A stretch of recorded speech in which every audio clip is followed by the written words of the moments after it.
चलिए बाबा आगे बढ़ते हैं। अब हम करने वाले हैं अपना chapter of liability to pay in certain cases. आ जाइए liability to pay in certain cases में। सर कैसा चैप्टर है ये एक सी ग्रेडेड काइंड ऑफ चैप्टर है, लेकिन मैं देख रहा हूं लास्ट 2-3 अटेम्प्ट से 2 से 3 मार्क का एक छोटा सा क्वेश्चन पूछ लेते हैं, इसलिए हम छोड़ के नहीं जाएंगे, हम इसे अच्छे से करके जाएंगे। एक पेज से अगर 2-3 मार्क आ रहे हैं तो बड़ा फायदेमंद है। चलिए कर लेंगे एक पेज को अच्छे से, क्योंकि 2 से 3 मार्क अगर आएंगे तो बड़ा फायदा रहेगा। आ जाइए सर, लिंकिंग बता दीजिए चैप्टर का। एवरीवन सुन लीजिए, chapter number 25 liability to pay in certain cases.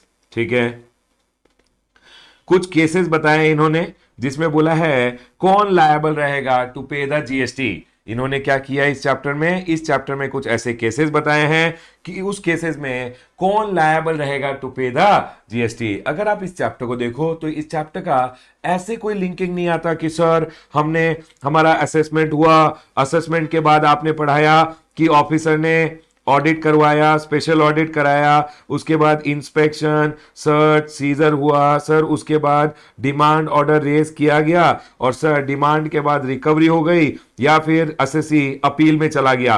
बाबा देखिए, जब आप अपील में चले गए, अपील से रिवीजन जो हमने पढ़ा वहां तक बेसिकली आपका जीएसटी खत्म।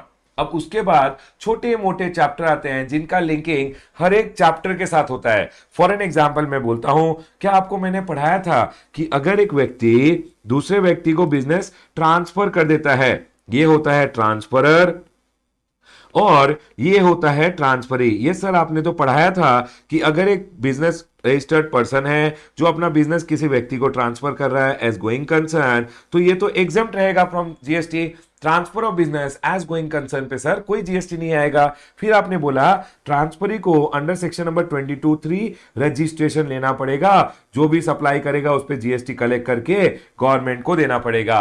और एक बात आपने बताया था सर कि सर इसके पास ई क्रेडिट लेजर में जो भी इसके ई क्रेडिट लेजर में आईटीसी होता है, उसको ये आईटीसी 02 फाइल करके सामने वाला जो ट्रांसफरी होता है उसको ट्रांसफर करता है, बेसिकली वो एक्सेप्ट कर लेता है क्रेडिट को और उसके ई क्रेडिट लेजर में चला जाता है। क्या आपको याद है मैंने ये सब आपको पढ़ाया था कि sir transfer of business as going concern exempt होता है सर, सेकेंडली ट्रांसफरी को रजिस्ट्रेशन लेना पड़ता है, थर्डली मैंने आपको बताया था इसका क्रेडिट इसको भी ट्रांसफर हो जाएगा। यस सर आपने बताया था। अब सुनिए, गवर्नमेंट को लोगों ने पूछा सर अगर मैंने किसी बंदे को बिजनेस ट्रांसफर कर दिया और मेरा कुछ टैक्स का लायबिलिटी है, कुछ जीएसटी का लायबिलिटी है, तो सर जीएसटी का लायबिलिटी कौन देने के लिए लायबल रहेगा, वही बेसिकली इस चैप्टर में बोला गया है। समझ लीजिए, एक बंदे ने एक दूसरे बंदे को बिजनेस ट्रांसफर कर दिया, who will be liable to pay the GST dues, GST का टैक्स, इंटरेस्ट, पेनल्टी। अगर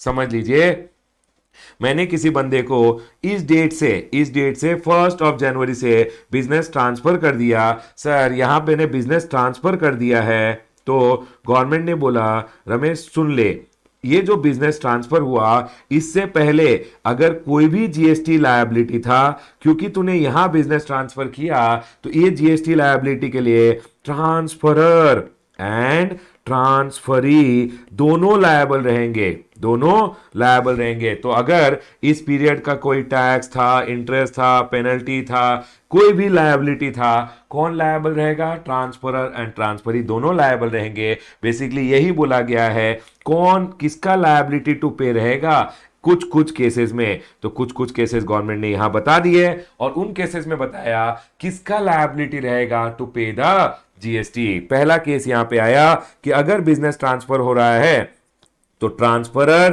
and transferee shall be jointly and severally liable to pay the dues up to the date of transfer. समझ लीजिए आपने किसी को business sell कर दिया, gift कर दिया, लीज, लीव, लाइसेंस, हायर और एनी अदर मैनर, तो सर इधर का अगर कोई भी लायबिलिटी है, अगर समझ लीजिए उस लायबिलिटी को पे करना है तो कौन पे करेगा, गवर्नमेंट ने बोला transferor and transferee jointly and severally, jointly and severally liable रहेंगे। सर इसका मतलब क्या होता है, जॉइंटली मतलब एक साथ लायबल रहेंगे, या सेवरली मतलब इंडिविजुअली, ज्वाइंटली मतलब टुगेदर लायबल रहेंगे, या फिर इंडिविजुअली लायबल रहेंगे, मतलब टुगेदर भी लायबल रहेंगे एंड इंडिविजुअली भी लायबल रहेंगे। ये एक टर्म होता है severally and jointly and severally, जो लॉ में यूज किया जाता है कि समझ लीजिए एक लोन लिया हस्बैंड एंड वाइफ ने, तो रिपे करने के लिए कौन लायबल रहेगा, husband and wife jointly liable रहेंगे, या फिर समझ लीजिए ज्वाइंटली पे नहीं कर रहे हैं तो हस्बैंड एंड वाइफ दोनों को सेवरली मतलब इंडिविजुअली भी पकड़ा जाएगा, क्योंकि वर्ड यूज होता है jointly and severally. I hope आपको ज्वाइंटली एंड सेवरली का मतलब समझ में आ गया। तो अगर बिजनेस यहां ट्रांसफर हुआ है, बिजनेस ट्रांसफर होने से पहले का जो भी लायबिलिटी रहेगा वो ट्रांसफरर एंड ट्रांसफरी दोनों का लायबिलिटी बनता है। सर ट्रांसफरी तो बोलेगा मैं तो उस समय था ही नहीं, मैंने तो उस समय, सर यहां ट्रांसफरी बोलेगा सर मैंने तो यहां बिजनेस अपने हाथ में लिया है, मेरे को क्यों लायबल कराया। बाबा इसीलिए तो बिजनेस जब आप खरीदते हो तो आप ड्यू डिलीजेंस वगैरह खरीद करा के खरीदते हो, क्योंकि हो सकता है कोई भी, क्योंकि आपने अगर बिजनेस खरीदा है, अब तो आप बिजनेस कैरी आउट कर रहे हो तो आपको ड्यू डिलीजेंस करा के खरीदना चाहिए था। इसीलिए लोग ड्यू डिलीजेंस वगैरह करा लेते हैं कि सामने वाला का कोई भी लायबिलिटी है तो चेक कर लो। याद रखिएगा चाहे इस पीरियड रिलेटेड डिमांड ऑर्डर बाद में भी आ जाए तो भी ट्रांसफर एंड ट्रांसफरी दोनों लायबल रहेंगे, क्योंकि डिमांड ऑर्डर इस पीरियड का है। चाहे डिमांड ऑर्डर अभी आ जाए या डिमांड ऑर्डर बाद में आ जाए, if the tax is determined before or the tax is determined after, दोनों ही केस में transferor and transferee jointly and severally liable रहेंगे। ज्वाइंटली मतलब एक साथ, हम साथ साथ हैं, और सर सेवरली मतलब अकेले तुम अकेले हम लायबल रहेंगे। Is my point clear to all? जल्दी बताइए क्या हम आगे बढ़ सकते हैं? यस सर, चलिए आगे बढ़ते हैं। आ जाइए बाबा, आगे बढ़ेंगे। सेकेंड केस है एजेंट एंड प्रिंसिपल का केस में। एजेंट एंड प्रिंसिपल के केस में कौन लायबल रहेगा? समझ लीजिए एजेंट एंड प्रिंसिपल का बात हो रहा है। समझ लीजिए एक प्रिंसिपल था, प्रिंसिपल ने क्या किया, गुड्स भेजा। प्रिंसिपल ने क्या किया, principal send the goods to the agent. ठीक है, इस क्वेश्चन में एक बात बताइए, अगर बाद का कोई लायबिलिटी है तो कौन लायबल रहेगा?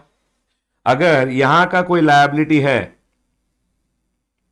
तो याद रखिएगा ट्रांसफर ही लायबल रहेगा। बिजनेस ट्रांसफर होने के बाद का लायबिलिटी सिर्फ ट्रांसफरी का है, बिजनेस ट्रांसफर होने का पहले का लायबिलिटी ट्रांसफर एंड ट्रांसफरी दोनों का है। ठीक है सर, पॉइंट क्लियर है।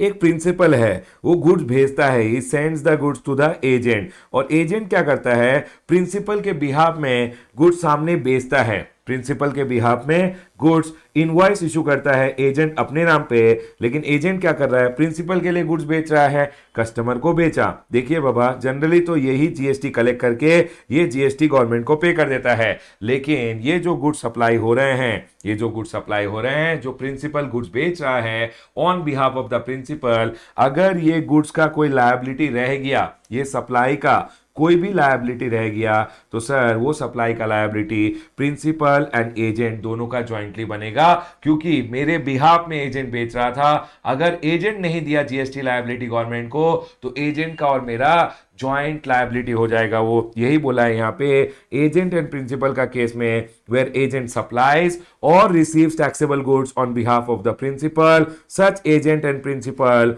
आर ज्वाइंटली एंड सेवरली मतलब साथ साथ या इंडिविजुअली लायबल रहेंगे to pay the tax payable on such goods. ये जो सप्लाई हुआ है, इस सप्लाई के ऊपर जो भी टैक्स पेएबल है, वो जो जीएसटी पेएबल है बेसिकली कौन देगा, प्रिंसिपल एंड एजेंट साथ साथ देंगे। साथ साथ नहीं दे पाए तो एक एक अकेले अकेले लायबल रहेंगे। आई होप आप लोगों को पॉइंट क्लियर हो गया होगा। तो sir liability to pay in case of supply between agent and principal, always it is going to be basically principal ने जो गुड्स भेजे, एजेंट्स ने जो गुड्स बेचे, तो सर वो सारा जो सप्लाई हुआ है उसके ऊपर लायबिलिटी किसका रहेगा, प्रिंसिपल एंड एजेंट का साथ साथ का लायबिलिटी रहेगा। यही बोला है। चलिए आगे बढ़ते हैं। तो नेक्स्ट वन आ जाता है अमालगमेशन। चलिए जो नेक्स्ट है अमालगमेशन और मर्जर का बात हो रहा है। सुनिए समझ लीजिए अमालगमेशन, अमालगमेशन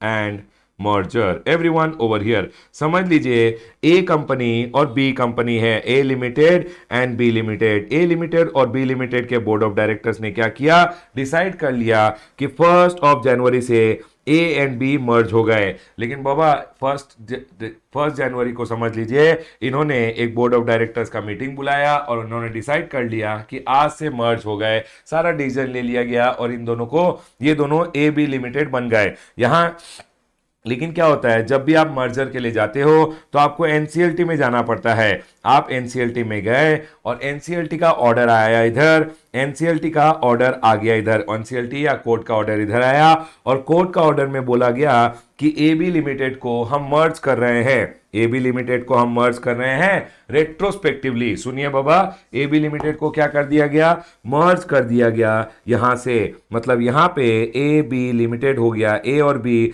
अलग अलग नहीं रहे, ए और बी एक साथ हो गए। अब सुनिए, एक बार ये ऑर्डर आ गया, अब आप जाओगे आरओसी के पास, आरओसी के पास जाओगे, वो आपको सर्टिफिकेट देगा, फिर आप जीएसटी रजिस्ट्रेशन लोगे और बेसिकली क्या होता है, सुन लीजिए, बेसिकली आपको जीएसटी रजिस्ट्रेशन रेट्रोस्पेक्टिवली दे दिया जाता है from the date of order. सुनिए, तो सर एक बार ऑर्डर आ गया, अब आप जाओगे आरओसी के पास, आरओसी आपको सर्टिफिकेट ऑफ इनकॉर्पोरेशन देगा, उसके बाद आप जीएसटी रजिस्ट्रेशन ले लोगे।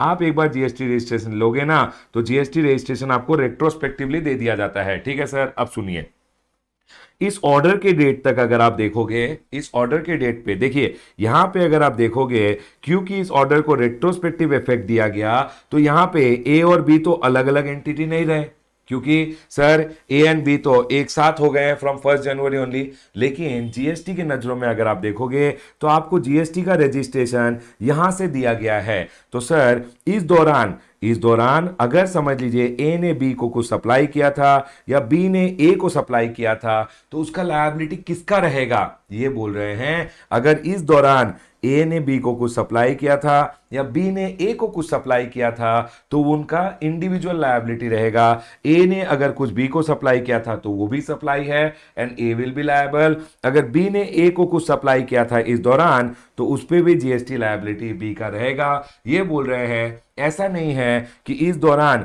जो भी सप्लाई ए ने किया बी को या बी ने किया ए को, उस पर कोई जीएसटी देने की जरूरत नहीं है क्योंकि वो दोनों तो एक ही है। नहीं, जीएसटी के नजरों में आप एक इस दिन से हो रहे हो, मतलब डेट ऑफ ऑर्डर पे आप रजिस्ट्रेशन कैंसिल कराओगे और सर उस दिन से आपको नया registration as A B limited दिया जाएगा, इस दिन से आपको एक मान लिया जाएगा। लेकिन सर डेट ऑफ ऑर्डर तक तो आप अलग अलग एंटिटी हो, आपने अगर एक दूसरे को सप्लाई किया है तो आपको उस सप्लाई पे जीएसटी पे करना पड़ेगा। यही बोला गया यहां पे, in pursuance of an order of court or tribunal, अगर कोई अमेलगमेशन हो रहा है and the order is to take effect from a date earlier to the date of order, मतलब ऑर्डर यहां पे आया लेकिन ऑर्डर को इफेक्टिव कराया गया from a date prior to the date of the order. तो ये बोल रहे हैं, any two or more of such company have supplied or received goods services or both to each other, मतलब ए ने बी को सप्लाई किया है या बी ने ए को सप्लाई किया है। तो सर अगर आप बुक्स ऑफ अकाउंट्स के हिसाब से देखोगे तो ए बी कोई अलग नहीं है, लेकिन जीएसटी की नजरों से देखोगे तो इन दोनों के पास इस दौरान अलग अलग रजिस्ट्रेशन थे। अगर ए ने बी को कुछ सप्लाई किया या बी ने ए को कुछ सप्लाई किया था तो उसको सप्लाई मानते हुए उन दोनों को टैक्स देना पड़ेगा। And such transaction shall be included in the turnover of supply और receipt of the respective company. A ने अगर बी को कुछ दिया या बी ने ए को दिया है तो उसको सप्लाई मानते हुए दे मतलब they both shall be individual liable to pay the tax accordingly. The said two or more companies shall be distinct person from the period shall be distinct person up to the date of order, मतलब ये order के date तक आप दोनों को distinct person माना जाएगा। A and B limited को डिस्टिंक्ट पर्सन माना जाएगा in the I of GST. इसके बाद आपको एक सिंगल रजिस्ट्रेशन दे दिया जाता है जीएसटी का। और सर उस दिन से आप दोनों एक हो गए, उस दिन से सप्लाई अगर एक दूसरे को करोगे तो जीएसटी नहीं लगेगा एक दूसरे के सप्लाई पे। लेकिन up to the date of order जो भी सप्लाई किया है सर ए ने बी को या बी ने ए को, उसको इंडिविजुअल सप्लाईज में, उनके इंडिविजुअल के सप्लाईज में इंक्लूड किया जाएगा। आई होप आप लोगों को ये पॉइंट क्लियर हो गया होगा। चलिए आगे बढ़ते हैं, आ जाइए आगे।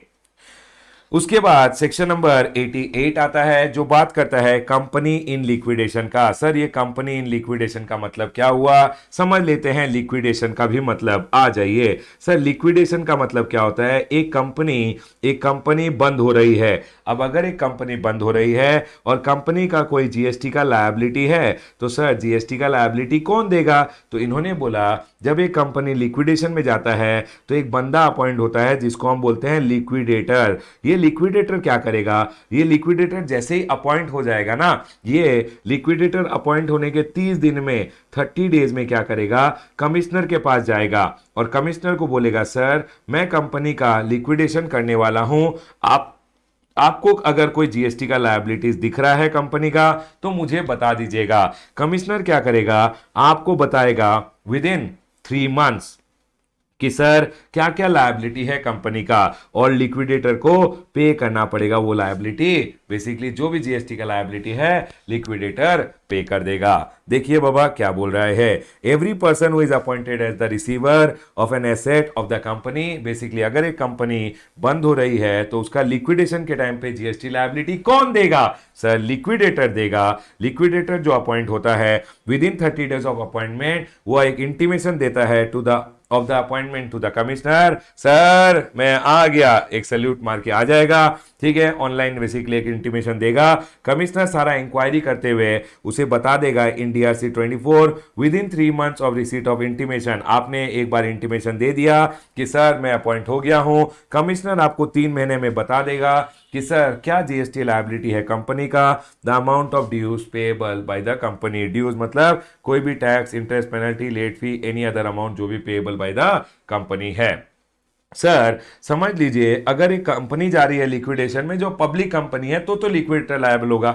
पब्लिक कंपनी का केस में लिक्विडेटर को लायबल कराया जाता है। लेकिन सर समझ लीजिए एक प्राइवेट कंपनी का लिक्विडेशन हो रहा है। बाबा अगर प्राइवेट कंपनी है, प्राइवेट कंपनी का लिक्विडेशन में ये बोलते हैं सर, प्राइवेट कंपनी के पीछे खड़े होते हैं डायरेक्टर और गवर्नमेंट बोलता है हम पकड़ेंगे डायरेक्टर्स को। लिक्विडेटर विक्विडेटर बकवास है। अगर कंपनी ने अपना ड्यू नहीं दिया और प्राइवेट कंपनी था तो प्राइवेट कंपनी के पीछे होते हैं डायरेक्टर और डायरेक्टर्स को पकड़ा जाता है। यही बोला है यहाँ पे, in case of private company if dues are not recovered directors will be jointly and severally liable.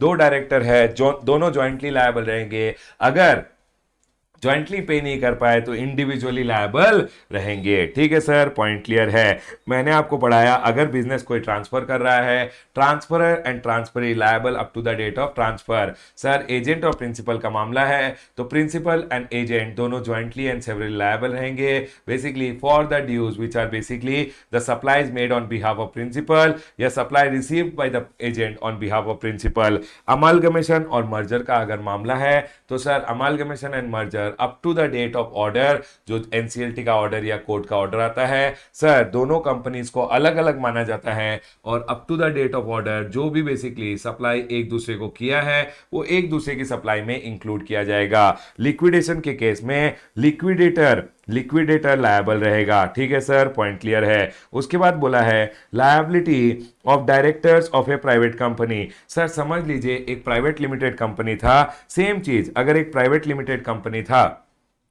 Sir ये एक प्राइवेट लिमिटेड कंपनी है, अगर प्राइवेट लिमिटेड कंपनी अपना ड्यूज पे नहीं कर पा रही, ड्यूज नॉट एबल टू पे, अगर अपना ड्यूज पे नहीं कर पा रही तो कौन लायबल रहेगा।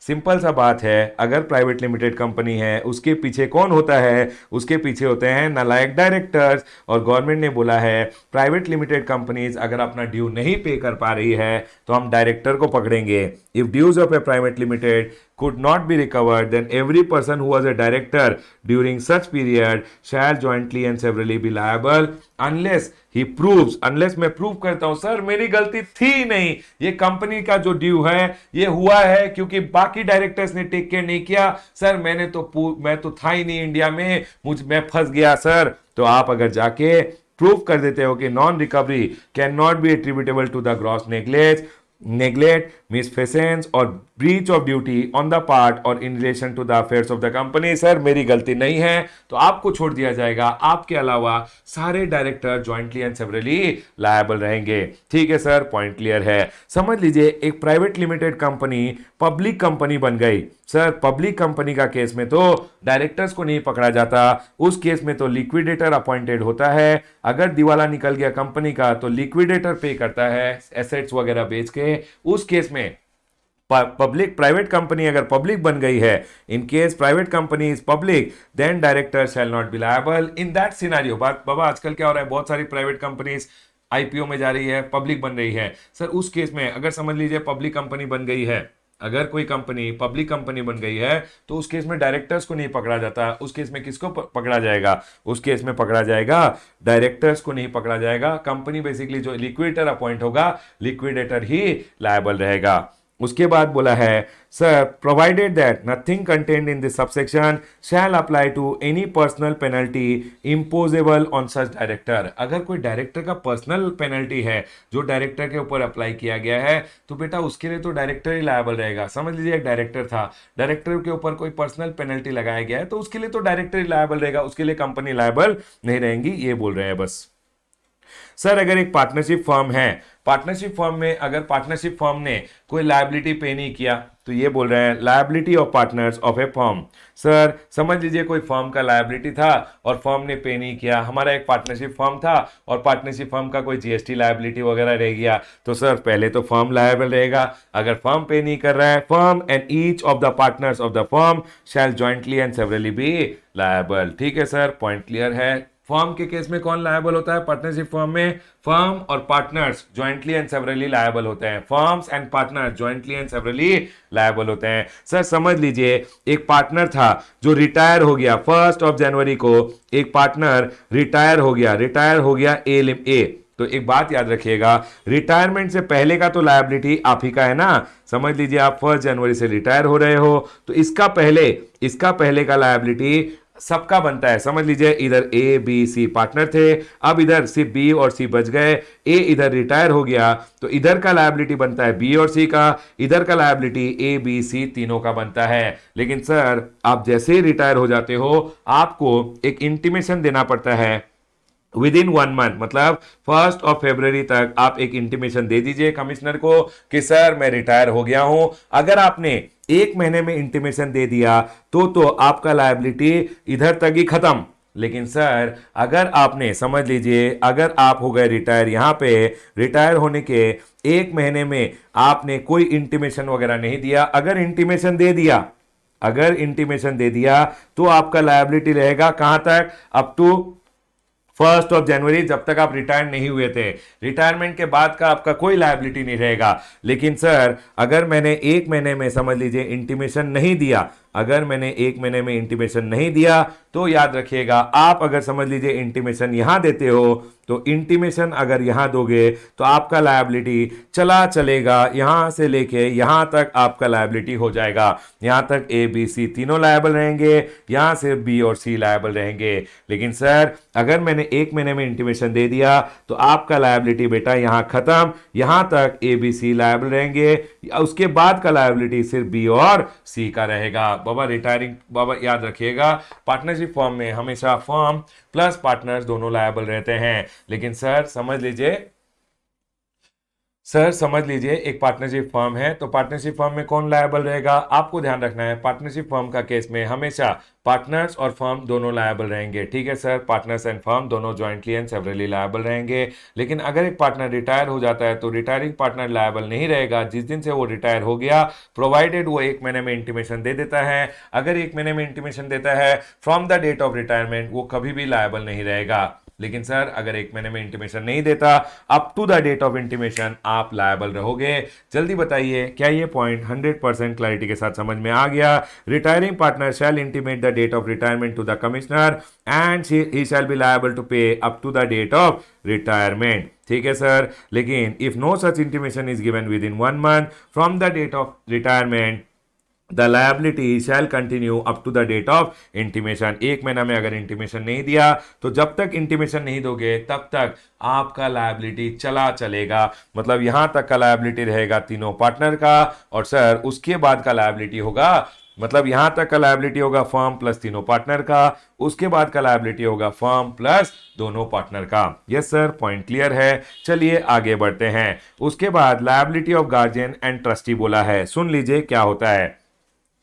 सर अगर कोई माइनर है या समझ लीजिए कोई इनकैपेसिटेड पर्सन है, इनकैपेसिटेड पर्सन मतलब जो अपने फुल कैपेसिटी में काम नहीं कर पा रहा है, तो सर उसके लिए क्या होता है, एक गार्जियन, इसके लिए एक गार्जियन को या फिर एक ट्रस्टी को अपॉइंट कर दिया जाता है, ट्रस्टी को अपॉइंट कर दिया जाता है to carry out the business. समझ लीजिए कोई माइनर था या फिर कोई इनकैपेसिटेड पर्सन था, और माइनर के नाम पे कोई बिजनेस है या इनकैपेसिटेड नाम के पर्सन के नाम पे कोई बिजनेस है, लेकिन सर माइनर तो बिजनेस कैरी आउट नहीं कर सकता। इनकैपेसिटेड पर्सन जिसका दिमागी संतुलन सही नहीं है, जिसका पूरा कैपेसिटी में वो काम नहीं कर पा रहा है, उसके बिहाफ में बेसिकली क्या होता है, गार्जियन या ट्रस्टी बिजनेस कैरी आउट करते हैं। ठीक है सर। अब मुझे एक बात बताइए, अगर गार्जियन और ट्रस्टी बिजनेस कैरी आउट कर रहे हैं तो लायबिलिटी टू पे टैक्स, इंटरेस्ट, पेनल्टी किसका रहेगा? लॉ में सिंपल बोला गया कि sir liability to pay tax, interest, penalty of a business carried on by guardian, trustee, agent on behalf of minor or other incapacitated person, dues shall be recovered from the guardian or trustee or agent as it would have been recoverable from such minor or incapacitated person if he was a major or capacitated person and he was conducting business himself। ऐसा बोल रहे हैं कि sir minor के behalf में अगर कोई guardian business carry out कर रहा है, या सर इनकैपेसिटेट का कोई बिजनेस कैरी आउट कर रहा है, ट्रस्टी कैरी आउट कर रहा है, या कोई एजेंट है जो बिजनेस कैरी आउट कर रहा है, तो सर जो भी जीएसटी का लायबिलिटी होगा वो इनसे रिकवर किया जाएगा, जैसे रिकवर किया जाता अगर माइनर मेजर होता या इनकैपेसिटेड पर्सन कैपेसिटेड होता, तो सर उनसे जैसे लायबिलिटी रिकवर किया जाता उनका बिजनेस का, वैसे रिकवर किया जाएगा इन लोगों से। बेसिकली सिंपल यही बोल रहे हैं, जो भी जीएसटी लायबिलिटी माइनर या इनकैपेसिटेड पर्सन का बिजनेस का होता है वो जीएसटी लायबिलिटी पे करता है गार्जियन, ट्रस्टी या एजेंट। सिंपल सा बात बोला गया है इधर। ऐसे रिकवर किया जाएगा उनसे कि मतलब जैसे रिकवर किया जाता माइनर अगर मेजर होता, इनकैपेसिटेड पर्सन अगर कैपेसिटेड होता, उनसे जैसे रिकवर करते वैसे रिकवर किया जाएगा फ्रॉम द गार्जियन और trustee. Yes sir, point clear है। चलिए आगे बढ़ते हैं। उसके बाद समझ लीजिए कोर्ट ऑफ वार्ड। सर ये कोर्ट ऑफ वार्ड क्या होता है? कोर्ट ऑफ वार्ड क्या होता है? बेसिकली कोर्ट ऑफ वार्ड एक कोर्ट ऑफ वार्ड क्या बोला जाए? कोर्ट ऑफ वार्ड बेसिकली क्या होता है? Court of ward is a body, एक बॉडी होता है जिसको क्रिएट किया जाता है बाय द कोर्ट, ताकि जो माइनर होते हैं उनका जो प्रॉपर्टी वगैरह होता है उसको प्रोटेक्ट करने के लिए बेसिकली कोर्ट क्या करता है, एक बॉडी क्रिएट कर देता है जो उस माइनर के प्रॉपर्टी वगैरह का ध्यान रखता है प्रोटेक्ट करने के लिए। ठीक है सर। अब सुनिए क्या हुआ, एक माइनर था, ठीक है। अब माइनर का एक प्रॉपर्टी था, ठीक है, और ये प्रॉपर्टी क्या कर रहा था, बिजनेस था उस प्रॉपर्टी का, ठीक है, और ये property is under the court of ward. Court of ward appoint कर दिया गया, बेसिकली एक बॉडी बना दिया गया है ताकि वो क्या करे, इस माइनर की प्रॉपर्टी का प्रोटेक्ट करे, माइनर की प्रॉपर्टी को प्रोटेक्ट करे, ठीक है। या फिर सर ट्रस्टी है, या फिर कोई ट्रस्टी अपॉइंट कर दिया गया है, या कोई एडमिनिस्ट्रेटर अपॉइंट कर दिया गया है। बेसिकली ये लोगों को अपॉइंट किया गया है इस प्रॉपर्टी का ध्यान रखने के लिए। तो अगर किसी बंदे का, माइनर है या किसी भी बंदे का, प्रॉपर्टी का देखभाल करने के लिए कोर्ट ऑफ वार्ड या कोई ट्रस्टी कोर्ट के द्वारा अपॉइंट किया गया है, या कोर्ट ने कोई एडमिनिस्ट्रेटर जनरल को अपॉइंट कर दिया है, और सर इस प्रॉपर्टी के अंडर है एक बिजनेस और बिजनेस का कोई लायबिलिटी बनता है, तो सर ये लायबिलिटी कौन पे करेगा?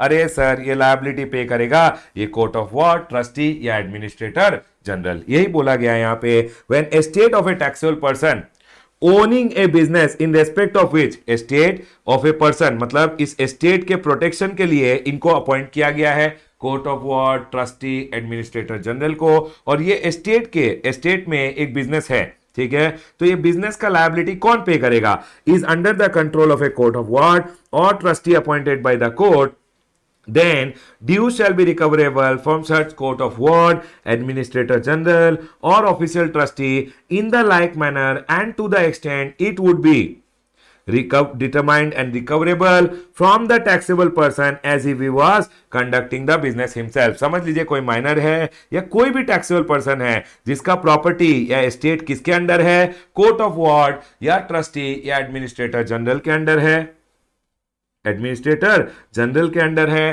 तो सर क्योंकि प्रॉपर्टी इनके अंडर है, इस प्रॉपर्टी में है एक बिजनेस, अब ये बिजनेस जो कैरी आउट कर रहा है वो बेसिकली हो गया अब कोर्ट ऑफ वार्ड ही हो गया ना, कोर्ट ऑफ वार्ड ही मेरा पूरा एस्टेट देख रहा है सर। तो सर अगर ये बिजनेस का कोई भी लायबिलिटी आता है, कोई भी डिमांड ऑर्डर आता है, तो कौन पे करेगा?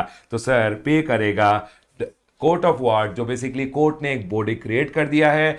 कभी कभी क्या होता है, एक टैक्सेबल पर्सन का बॉडी बेसिकली प्रॉपर्टी का देखभाल के लिए क्या करते हैं, प्रॉपर्टी का देखभाल के लिए कोर्ट ऑफ वार्ड वगैरह अपॉइंट कर दिया जाता है, ट्रस्टी को अपॉइंट कर दिया जाता है, एडमिनिस्ट्रेटर जनरल को अपॉइंट कर दिया जाता है बाय द कोर्ट। और सर जब कोर्ट ने इन लोगों को अपॉइंट कर दिया है, अगर प्रॉपर्टी के अंडर कोई बिजनेस है तो बिजनेस का लायबिलिटी कौन देगा?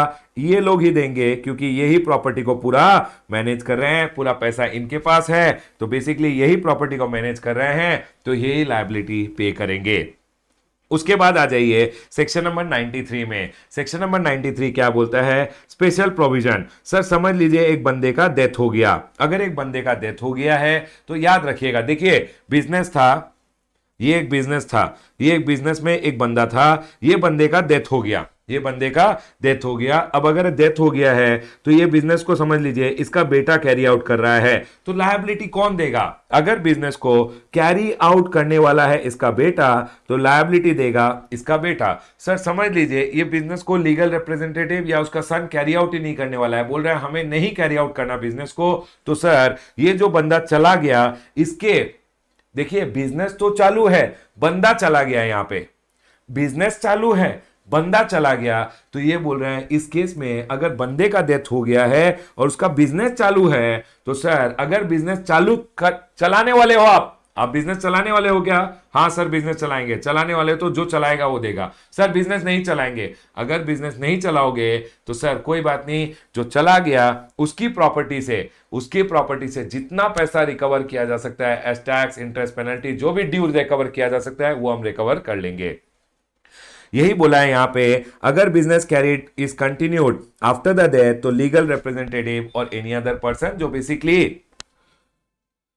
who is going to carry on business shall be liable। याद रखिएगा जो बिजनेस कैरी आउट करने वाला है वही लायबल रहेगा। सर अगर बिजनेस डिसकंटिन्यू कर दिया बिफोर और after is death, legal representative is liable to pay the dues out of the estate to the extent estate of the deceased is capable. जितना उसके प्रॉपर्टी से लिया जा सकता है उतना लीगल रिप्रेजेंटेटिव को पे करना पड़ेगा। लेकिन सर अगर कोई बिजनेस कैरी आउट कर रहा है तो पूरा का पूरा ड्यूज जो लीगल रिप्रेजेंटेटिव या बंदा बिजनेस कैरी आउट कर रहा है उसको देना पड़ेगा। ठीक है सर, पॉइंट क्लियर है। अब सुनिए, चलिए आगे बढ़ते हैं। सर पहला पॉइंट तो क्लियर हो गया, अगर एक बंदे का डेथ हो गया है तो बिजनेस का लायबिलिटी किसका रहेगा? जो कैरी आउट करेगा बिजनेस उसका रहेगा। सर अगर कोई बिजनेस कैरी आउट नहीं करने वाला है तो कोई बात नहीं, उसके प्रॉपर्टी से जितना रिकवर कर सकते हैं उतना रिकवर कर लेंगे। ठीक है सर, अगर एक पार्टीशन हो गया ऑफ द एचयूएफ और एसोसिएशन ऑफ पर्सन, क्या हुआ इधर? एचयूएफ या एसोसिएशन ऑफ पर्सन का पार्टीशन हो गया। सर अगर पार्टीशन हो गया एचयूएफ का, घर में समझ लीजिए झगड़े हो गए और झगड़े होने के बाद बिजनेस तो चल रहा है, ये समझ लीजिए एक हिंदू अनडिवाइडेड फैमिली, बड़ा सा घर था, बड़ा सा घर का एक छोटा सा दुकान था। ठीक है, दुकान में सामान वगैरह बेचते थे ये, लेकिन क्या हुआ, अब इधर फैमिली थी, ठीक है, अब इधर फैमिली थी, ठीक है, 2 फैमिली है, 3 फैमिली है, ठीक है सर, ये 2 फैमिली हो गए, ये एक और फैमिली हो गया, ये करता धरता हो गए, ये करता हो गए और ये करता की वाइफ हो गए, ये 2 फैमिली हो गए। ये लोग मिल बांट के एक बिजनेस चलाते थे, लेकिन सर फैमिली में हो गए झगड़े। अब फैमिली में अगर झगड़े हो गए, पार्टीशन हो गया एचयूएफ का, हिंदू अनडिवाइडेड बिजनेस चालू है, पार्टीशन हो गया हिंदू अनडिवाइडेड फैमिली का। ये बोल रहे हैं sir every member or group of member, कितने मेंबर थे सर? 3 ग्रुप ऑफ मेंबर थे, तो वो लोग ज्वाइंटली एंड सेवरली लायबल रहेंगे for the dues up to the time of partition. देखिए बाबा, जब तक पार्टीशन हुआ समझ लीजिए A family, B family and karta family, A B के, ये दुकान का नाम था ए बी के, ए फैमिली, बी फैमिली और कर्ता, ये लोग एक हिंदू अनडिवाइडेड फैमिली थे, मिल बांट के बिजनेस कर रहे थे। अब सर बिजनेस का हो गया, बिजनेस तो चालू है, फैमिली में हो गया बंटवारा। अगर फैमिली में बंटवारा इस दिन हुआ तो सर इस दिन तक ए बी के तीनों लायबल रहेंगे। उसके बाद सर, उसके बाद के लिए जो भी ये बिजनेस को कैरी आउट करेगा, समझ लीजिए बी ने अपना नाम हटा दिया, बी ने बोला मैं जा रहा हूं फैमिली के बाहर, मैं अपना बिजनेस करूंगा, तो तेरे को जो करना है तू कर। ए और के समझ लीजिए, कर्ता बोलता है सर, कर्ता बोलता है मैं भी अब कोई इंटरेस्टेड नहीं हूं, सिर्फ ए कैरी आउट करने वाला है बिजनेस को, तो ए लायबिलिटी पे करेगा एक बार पार्टीशन होने के बाद का। लेकिन पार्टीशन तक का लायबिलिटी, जो बिजनेस का लायबिलिटी है वो तीनों का रहेगा, क्योंकि तीनों बिजनेस कैरी आउट कर रहे थे। आई होप ये पॉइंट क्लियर हो गया होगा। चलिए आगे बढ़ते हैं। Sir on dissolution of A firm, अगर फर्म एक डिसॉल्व हो गया, फर्म अगर एक डिसॉल्व हो गया है तो partner jointly and severally liable रहेंगे up to the date of dissolution. जो भी पार्टनर्स थे सारे partner jointly and severally liable रहेंगे। सर समझ लीजिए एक माइनर था, माइनर के लिए एक गार्जियन को अपॉइंट किया था, ठीक है सर। अब क्या हुआ, माइनर बन गया मेजर, बड़ा हो गया, माइनर हो गया मेजर। तो सर अगर माइनर मेजर हो गया है तो अब गार्जियनशिप को टर्मिनेट करना पड़ेगा। गार्जियनशिप अगर टर्मिनेट हो गया तो कौन देगा लायबिलिटी बताइए। देखिए अगर माइनर था, माइनर के लिए तो गार्जियन पे कर रहा था, लेकिन अब क्या हुआ, माइनर हो गया मेजर और गार्जियनशिप टर्मिनेट करना पड़ेगा, क्योंकि अब तो माइनर रहा नहीं, माइनर बड़ा हो गया। तो माइनर अगर बड़ा हो गया है तो माइनर वार्ड, बेसिकली जो माइनर था, or the beneficiary shall be liable to pay the dues. यही बोला है, अगर गार्जियनशिप या ट्रस्ट कैंसिल कर दिया गया है, टर्मिनेट कर दिया गया है, तो जो उसका बेनिफिशियरी था बेसिकली माइनर या इनकैपेसिटेड पर्सन, समझ लीजिए इनकैपेसिटेड पर्सन था और वो अब कैपेसिटेड हो गया है, उसका दिमागी संतुलन अब ठीक हो चुका है, कैपेसिटेड हो गया है या माइनर मेजर बन गया है, तो इस केस में गार्जियनशिप या ट्रस्ट को कैंसिल कर दिया जाता है, टर्मिनेट कर दिया जाता है और अब ये लोग ही लायबल रहेंगे। वही बोला है, ward or beneficiary shall be liable to pay the dues. जब तक ये गार्जियनशिप चल रहा था, तब तक का लायबिलिटी तो गार्जियन या ट्रस्ट का था। एक बार गार्जियनशिप टर्मिनेट हो गया तो सर टर्मिनेट होने के बाद जो बेसिकली वार्ड या बेनिफिशियरी, बेसिकली जो मेजर रहता है, जो मेजर हो गया है अब या कैपेसिटेड हो गया है, वही लायबल रहेगा। आई होप यहां तक 100% क्लैरिटी के साथ आपको चीजें समझ में आ गई होगी। क्या हम आगे बढ़ सकते हैं? जल्दी बताइए, क्या यहां तक पॉइंट क्लियर है? क्या हम आगे बढ़ सकते हैं?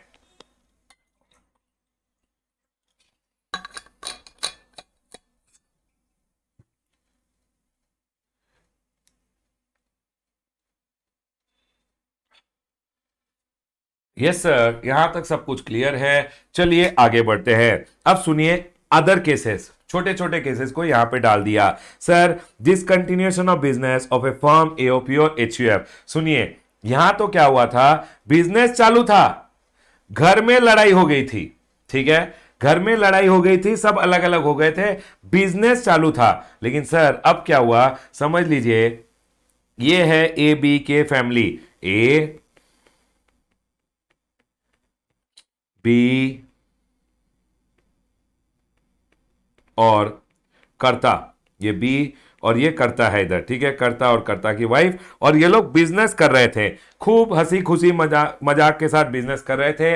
अब परिवार में लड़ाई नहीं हुआ, लेकिन इन्होंने बोला बहुत हुआ, ये पापड़ बेचने का बिजनेस कर रहे थे, समझ लीजिए मिल बांट के, बहुत हुआ पापड़ का बिजनेस, बंद करो, बिजनेस बंद कर दिया।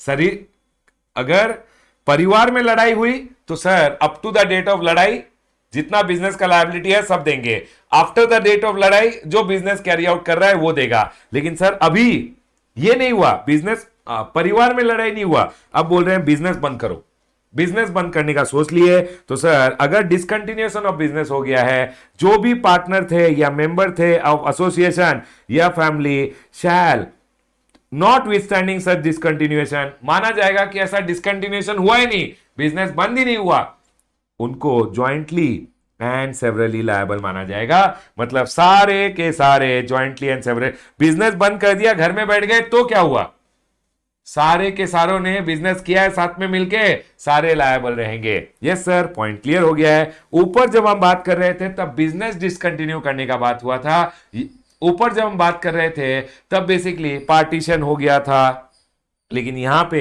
वो बात नहीं हुआ है। यहां क्या बोल रहे हैं, discontinuation of business, business discontinue हो गया है, तो ये बोल रहे हैं जो भी फर्म है, जो भी एओपी या एचयूएफ था, ऐसा माना जाएगा कि बिजनेस डिसकंटिन्यू नहीं हुआ, सारे पार्टनर, सारे member jointly and severally liable रहेंगे। ठीक है सर, पॉइंट क्लियर है। उसके बाद change in constitution of the firm और एओपी, ये क्या बोल रहे हैं, रिकॉन्स्टिट्यूशन हो गया। समझ लीजिए, change in constitution of the firm and AOP हो गया। यहां पे मेंबर्स थे, यहां पे एक पार्टनरशिप फर्म में ए बी सी था, अब यहां पे ए बी और डी हो गया, सी चला गया, यहां डी आ गया, तो ये क्या बोल रहे हैं sir, partners and members as it existed before and as it exists after the reconstitution shall without prejudice to section number 90 jointly and severally be liable to pay the dues of such firm for any period before reconstitution। बताइए मुझे, यहां reconstitution हुआ, reconstitution हुआ तो मुझे बताइए, D नया partner आ गया, अगर यहां का कोई लायबिलिटी है, कौन लायबल रहेगा बताइए, यहां का लायबिलिटी प्रायर, इसके बाद का तो ये लोग ही लायबल रहेंगे, ए बी एंड डी, लेकिन सर इसके पहले का लायबिलिटी के लिए जो पार्टनर पहले थे और जो पार्टनर बाद में आ गए, सारे लायबल रहेंगे। डी नालायक को देखना चाहिए था कि जिस पार्टनरशिप में जा रहा हूं क्या उसका कोई पहले का लायबिलिटी है, नालायक बिना ड्यू डिलिजेंस करे आ गया, तो सर सबको लायबल कराया जाएगा,